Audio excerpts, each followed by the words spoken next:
Judas Iscariote, el hombre que delató a Jesús, el autor de la traición más infame realizada jamás. Judas es la encarnación de la vileza absoluta. Es el personaje más execrable de la historia de la humanidad. Maligno, demoníaco, lo peor de lo peor.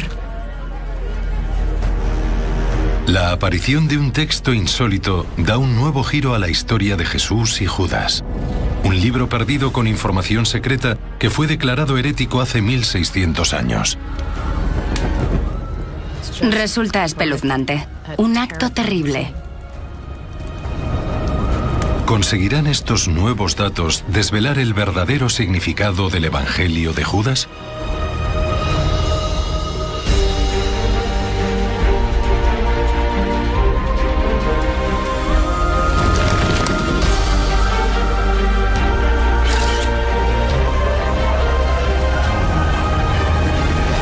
Los enigmas de Jesucristo. El Evangelio de Judas.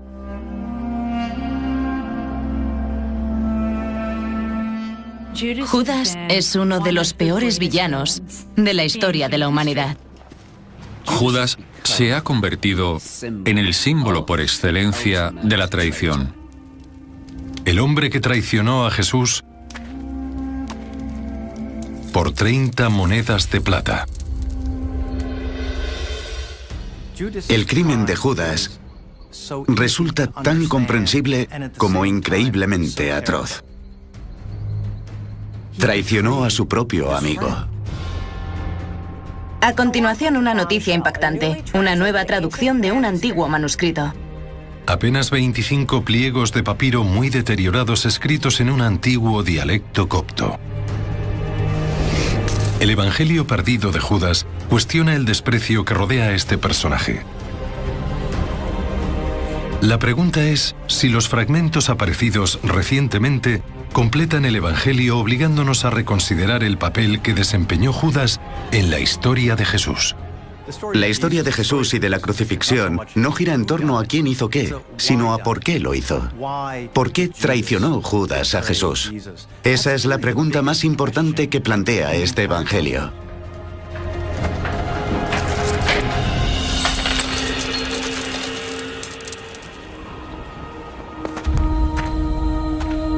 En los Evangelios del Nuevo Testamento, Jesús va sumando seguidores a medida que avanza en su viaje por Galilea y Judea. De entre todos ellos eligió a 12 para que fuesen sus discípulos más cercanos. El término discípulo significa aprendiz o estudiante. Cuando Jesús nombra a sus discípulos, lo que quiere es formar un grupo de estudiantes. Desde pescadores a recaudadores de impuestos, la procedencia de cada discípulo era muy dispar. Fue muy selectivo. Seleccionaba de manera deliberada porque quería formar un grupo muy variado. Es muy posible que Judas fuese uno de los primeros. Jesús no solía equivocarse con las personas. Todas las que eligió como discípulos tenían significado para él. De los 12 discípulos, Judas fue el elegido como tesorero. Fue a él a quien Jesús confió el dinero. Jesús creía en Judas. Era el seguidor que él anhelaba.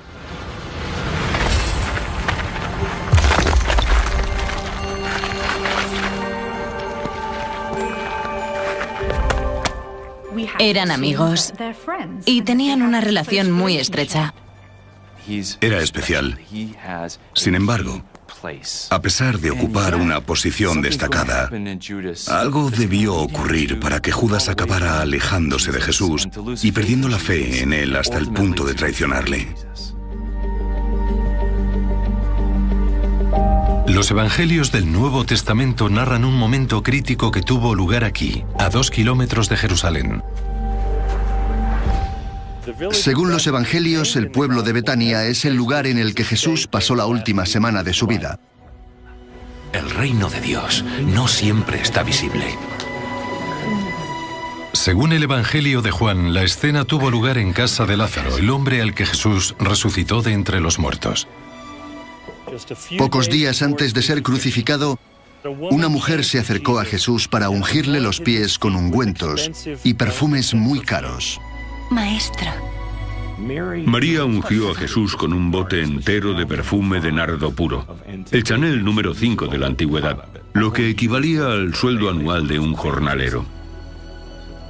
Los que estaban allí se escandalizaron. Mucho mayor fue la sorpresa para el tesorero del grupo, Judas. ¿Por qué tiras el ungüento de este modo? ¡Déjala en paz! Jesús predicaba sobre las virtudes de la pobreza, sobre ayudarles y compartir con ellos. Y de pronto, permite que esa mujer utilice un montón de perfume muy caro con él. Habríamos conseguido bastante dinero por él para dárselo a los pobres. Es como si las reglas no fuesen las mismas para los discípulos que para Jesús. No cabe duda de que Judas se sintió muy molesto por algo así. Fue un punto de inflexión para Judas, porque justo después de presenciar cómo le ungían, acude a las autoridades y les dice: yo entregaré a Jesús. Pero al día siguiente, durante la mítica entrada de Jesús en Jerusalén con motivo de la Pascua judía, Judas está junto a él. La festividad de la Pascua judía dura una semana, y con ella los judíos conmemoran el éxodo desde Egipto.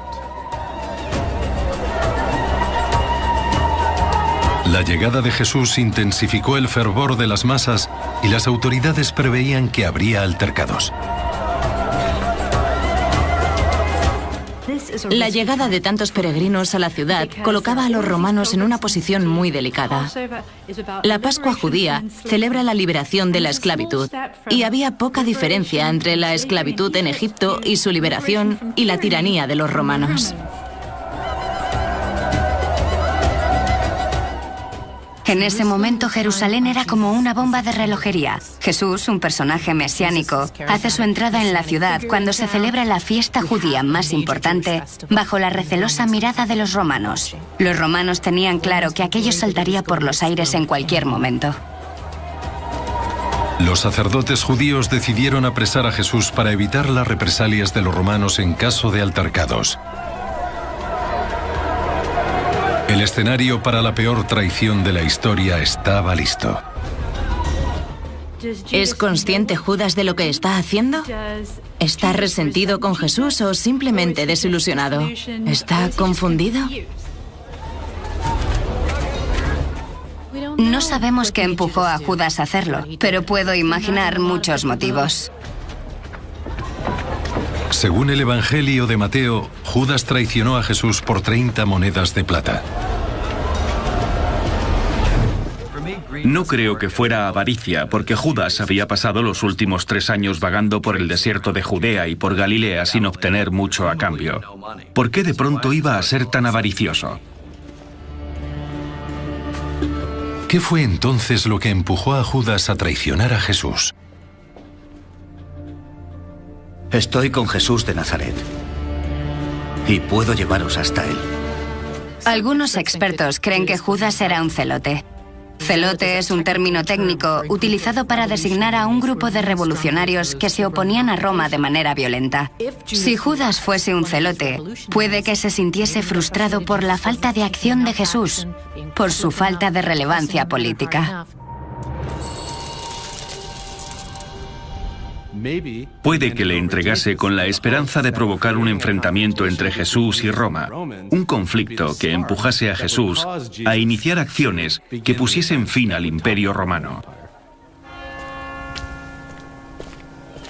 Estas intrigas políticas conforman el telón de fondo de uno de los momentos más célebres de la vida de Jesús, la Última Cena. Este lugar es el cenáculum. La palabra procede del latín cena. Y en este lugar es donde se celebró la Última Cena. El ambiente durante la Última Cena de Jesús con sus discípulos fue muy tenso. Llevaban una semana en Jerusalén y se habían producido muchos altercados con las autoridades. Presentían que algo grave iba a pasar. ¿Dónde estabas? Vamos.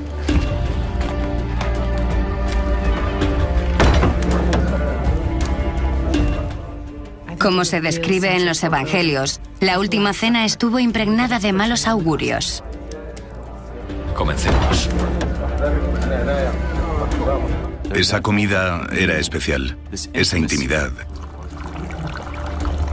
De compartir la comida era como estar en familia. Y Jesús anunció que uno de ellos, uno de los 12, le traicionaría.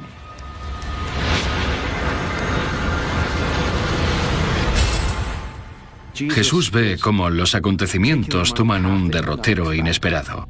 Todos sienten el horrible aliento de la muerte sobre Jesús y se sienten impotentes. Es aquel a quien yo le dé el pedazo de pan que voy a mojar.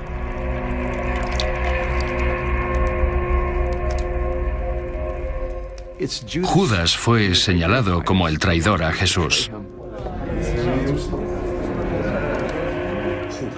Judas sale bruscamente del cenáculo. ¿A dónde se dirige? ¿Qué haces?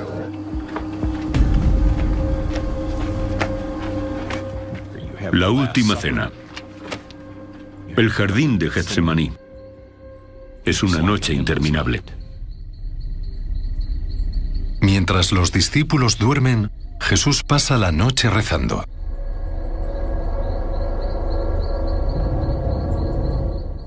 Se siente tan angustiado y desconsolado que llega a sudar sangre.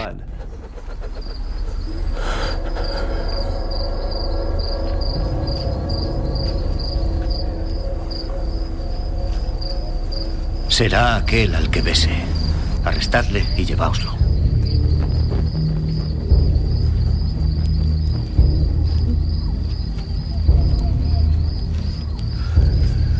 Maestro. Judas se acercó a Jesús y le regaló un gesto en principio cargado de amor, pero en realidad envenenado. Le besó.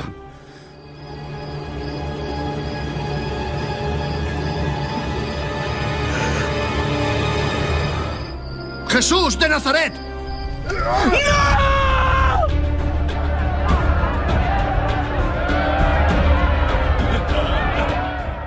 Judas es el responsable de una de las mayores crueldades, traicionar al inocente Jesús.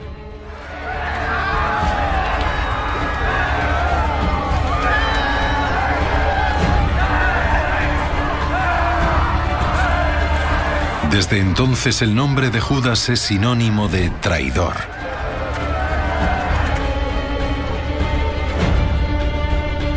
Pero casi 2000 años después surge una nueva versión de esta infamante historia. El Evangelio perdido de Judas, que arroja nueva luz sobre este despreciable acto.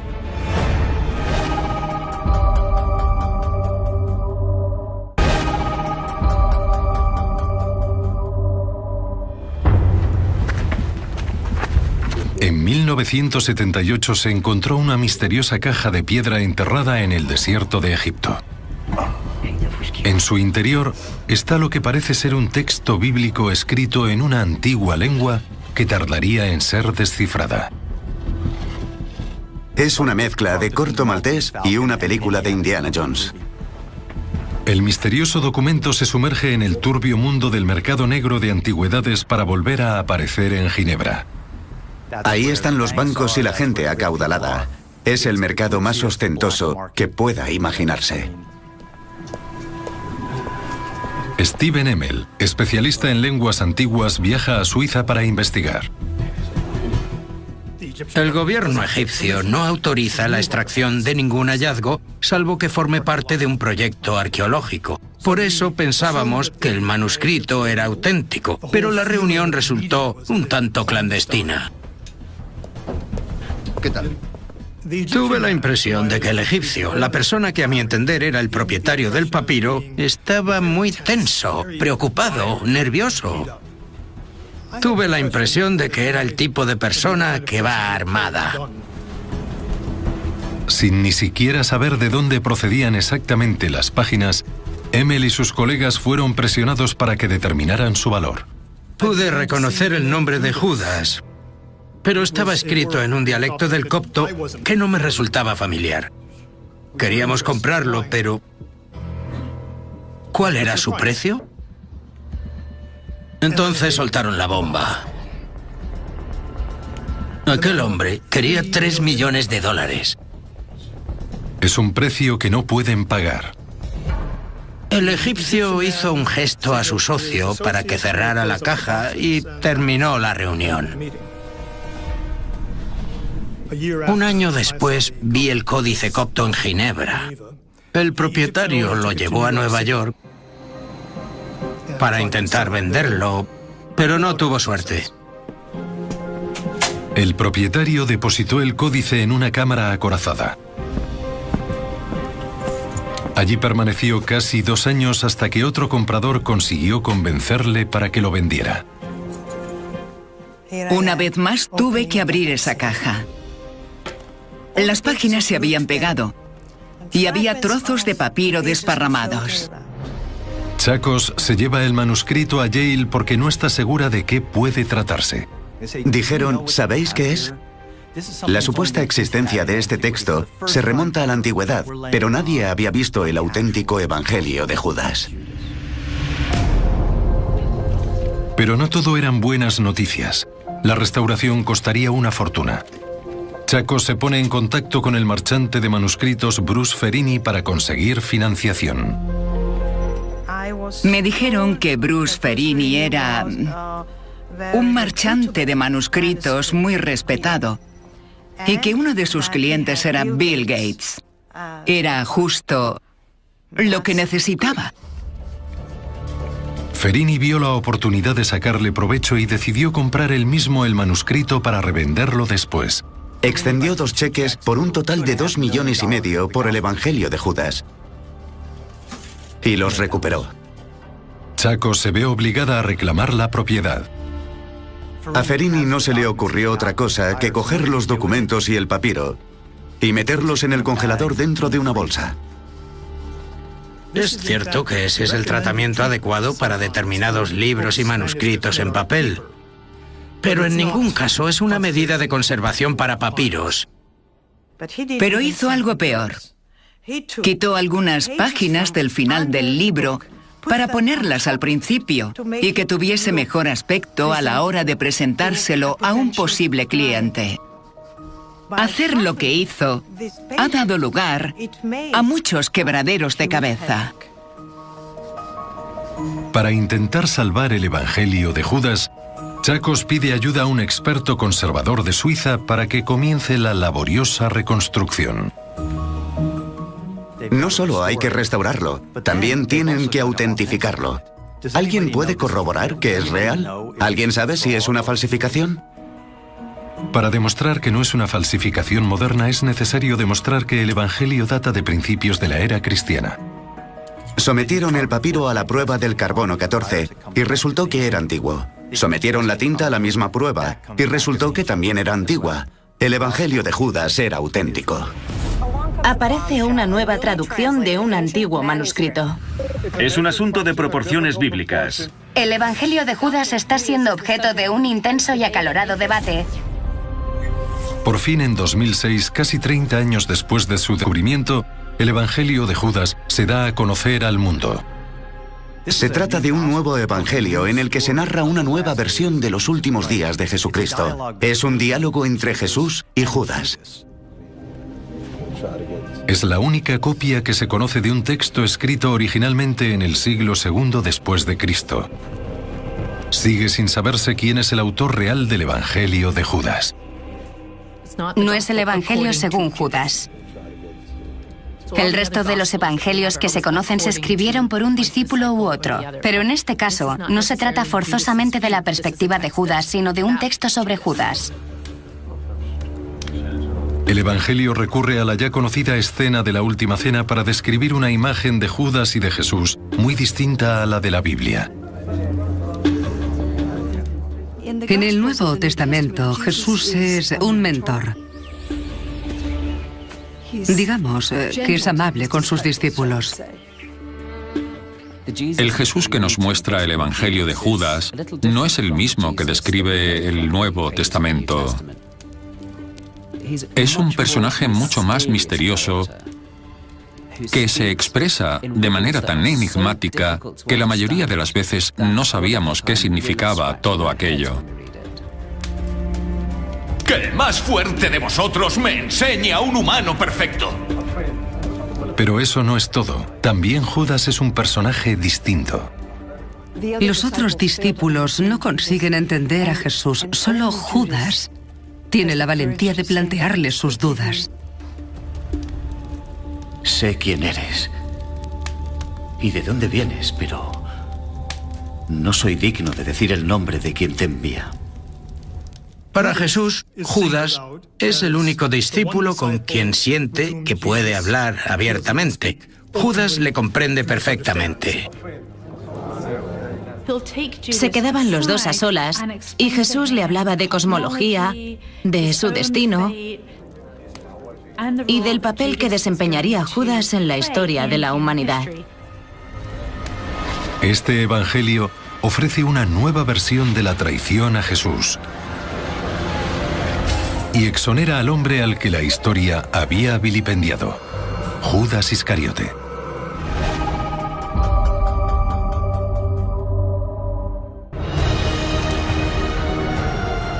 En el nuevo Evangelio, Judas fue el discípulo elegido por Jesús en la Última Cena para recibir una revelación a través de una extraña visión.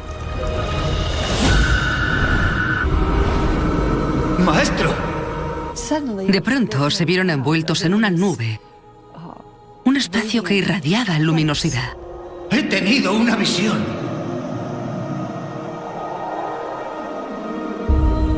Una casa tan grande que mis ojos no la podían abarcar.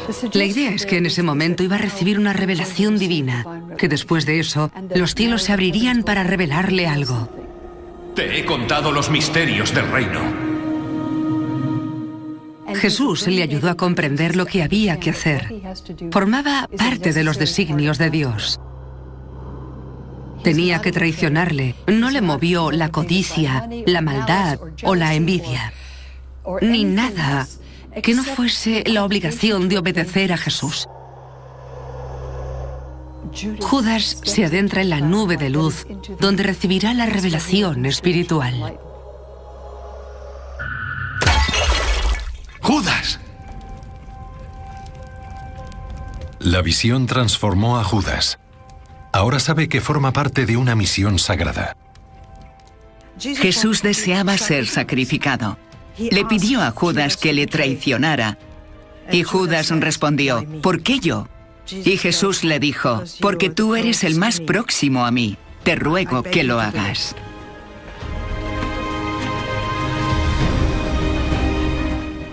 Comprende lo que sucede. Sabe que está ayudando a Jesús. Y también sabe que será odiado para siempre por lo que está a punto de hacer. Judas hizo lo que Jesús quería que hiciese. Dios envió a Jesús para que muriera por los pecados de los hombres. Alguien tenía que traicionarle, alguien tenía que cumplir esa misión.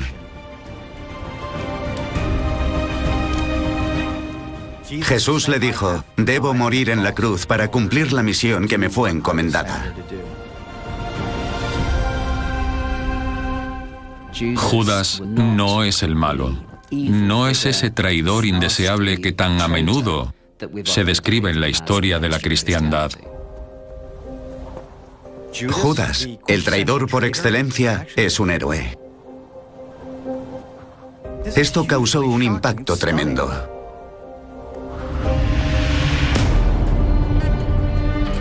El Evangelio de Judas plantea una relación completamente distinta entre Jesús y Judas. En él, Judas no es un traidor, sino un aliado de confianza.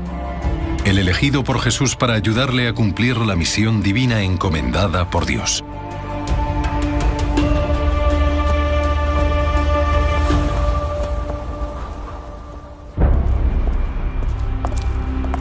Pero en 2007 otro estudioso de la Biblia empieza a cuestionar esta interpretación. Empecé a traducir por mi cuenta el Evangelio de Judas. Y enseguida me di cuenta de que algunas de las palabras elegidas para la traducción no reflejaban realmente el idioma copto.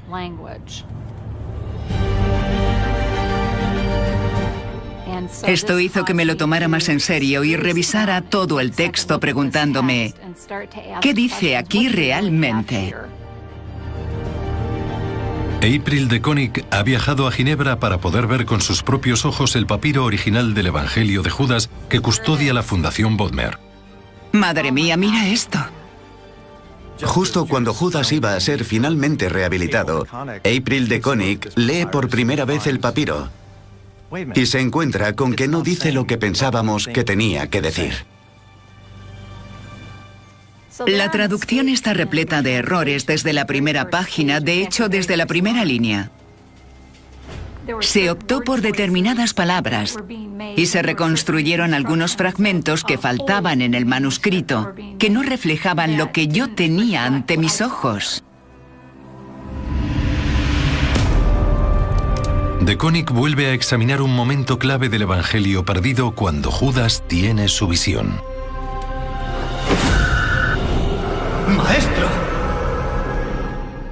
Creo que esta línea de la traducción original es la más problemática. En copto, Jesús denomina a Judas el 13º demonio, pero en la traducción original, demonio se tradujo como espíritu. 13º espíritu. ¿Por qué te esfuerzas tanto? Lo cierto es que significa demonio. Una sola palabra cambia todo el sentido del texto. He tenido una visión. ¡Tú, 13º demonio! El Judas que descubrí cuando hice mi propia reconstrucción no era un héroe. Judas es un ángel caído, un demonio.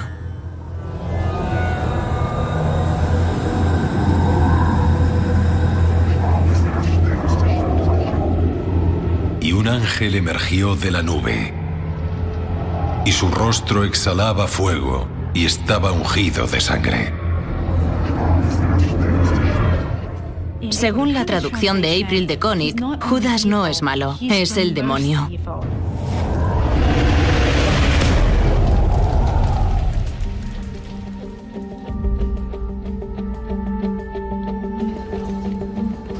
En 2008 comienzan a aparecer fragmentos del Evangelio de Judas nunca vistos hasta entonces. La historia de Judas está llena de sorpresas, y esta era una más. Bruce Ferini, un marchante de Ohio, había conservado algunos fragmentos del papiro del Evangelio de Judas. Estos fragmentos estaban entre los bienes que embargaron a Ferini cuando quebró. Por primera vez había una versión íntegra del Evangelio de Judas. Pero nadie podía sospechar lo impactante que iba a resultar el verdadero mensaje.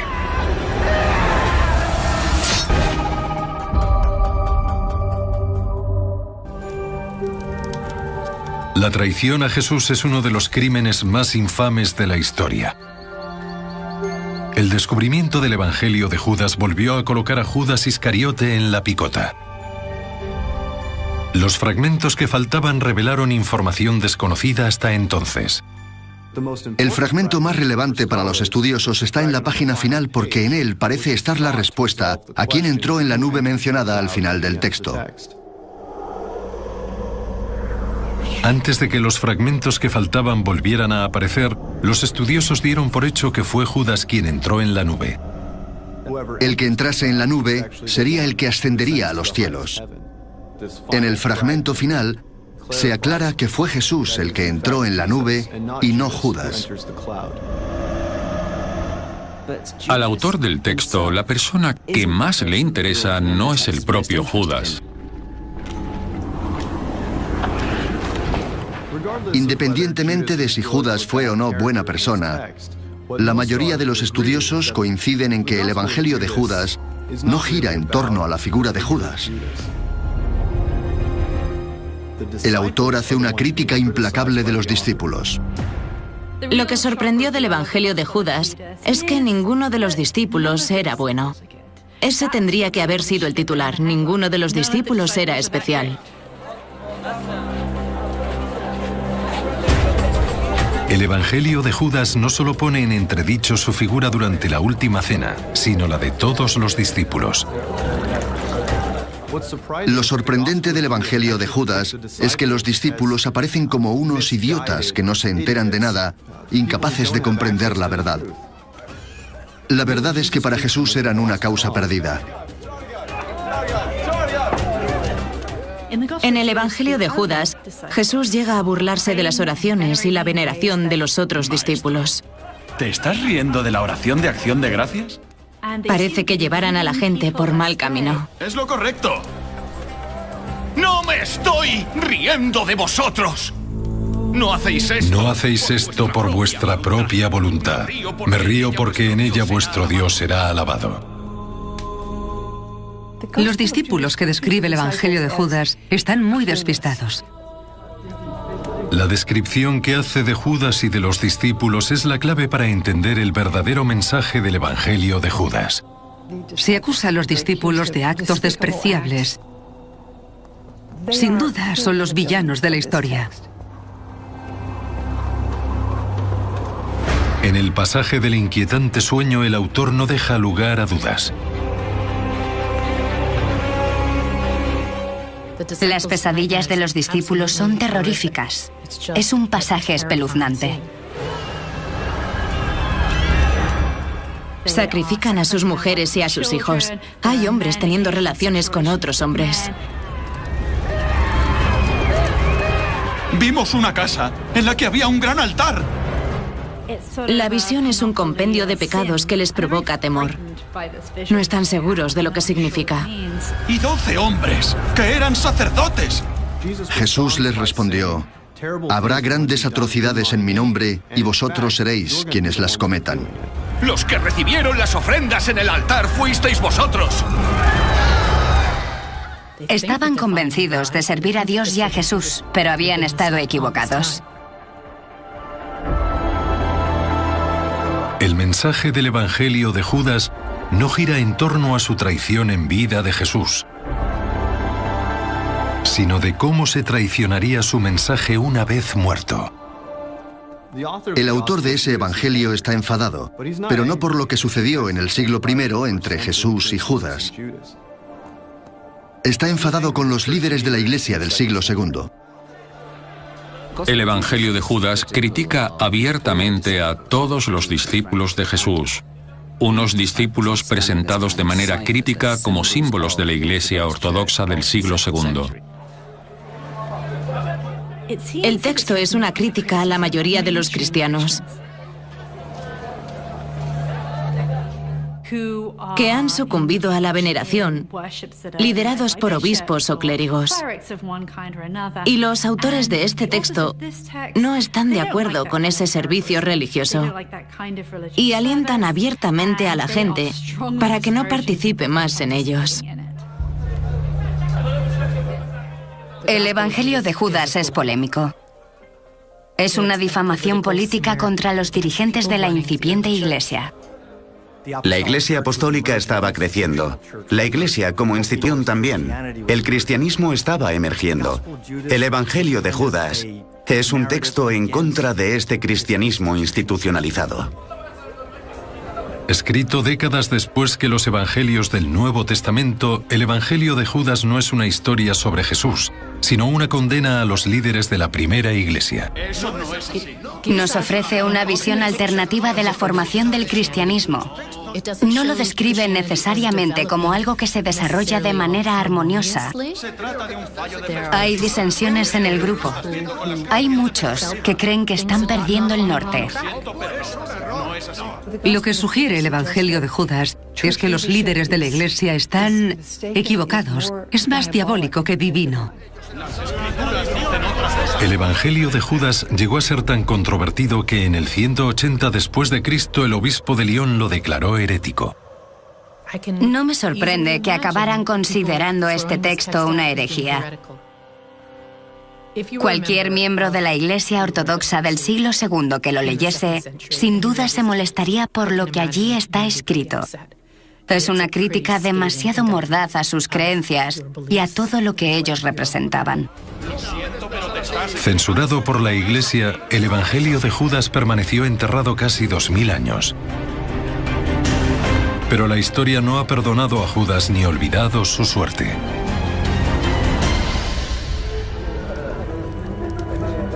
La nueva traducción del Evangelio de Judas es algo más que la mera historia de un infame discípulo.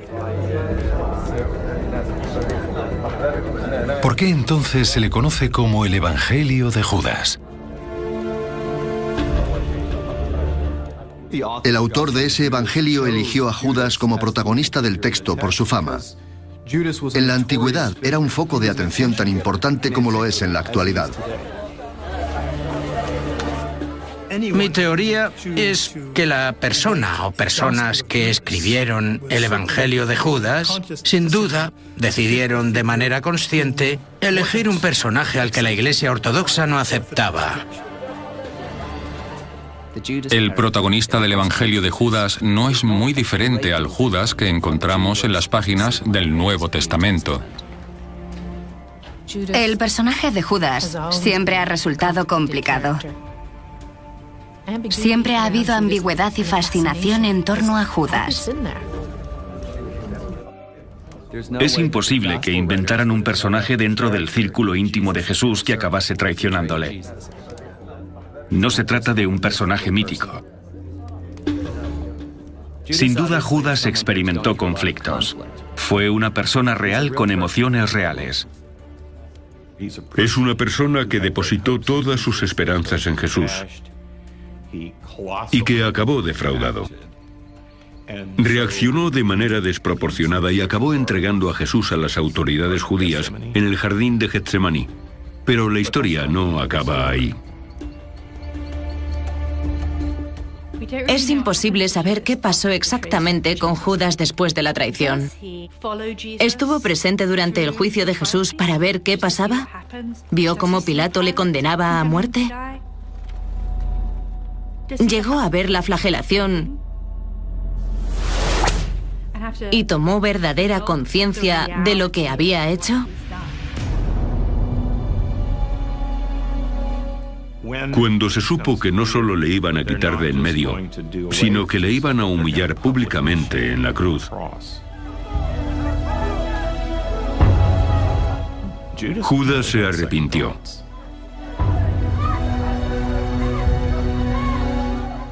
Cuando condenaron a Jesús, una parte de él sintió remordimientos. Seguro que se sintió culpable. Hay pruebas de su arrepentimiento. ¡He pecado! ¡Traicioné sangre inocente! Al final les arrojó el dinero a la cara. No quiere ensuciarse. Es dinero manchado de sangre. Lo de Judas resulta escalofriante, porque lo estaba haciendo bien y cometió un error que ya no había manera de enmendar.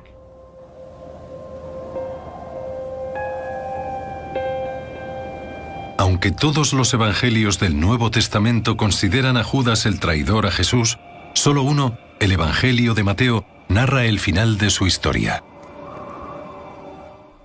La historia de Judas es una tragedia.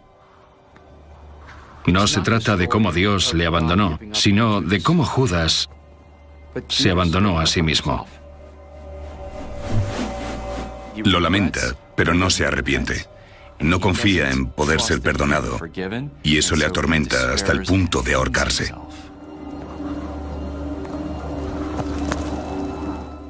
Probablemente Judas sea el personaje más trágico de la historia.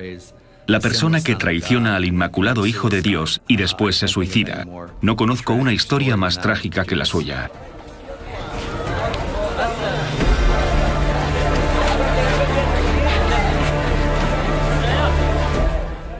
Judas resulta cautivador, porque es alguien que conoció a Jesús y que a veces tomaba la decisión adecuada. Siento compasión por Judas, porque aunque ha acabado siendo el villano, no deja de ser humano.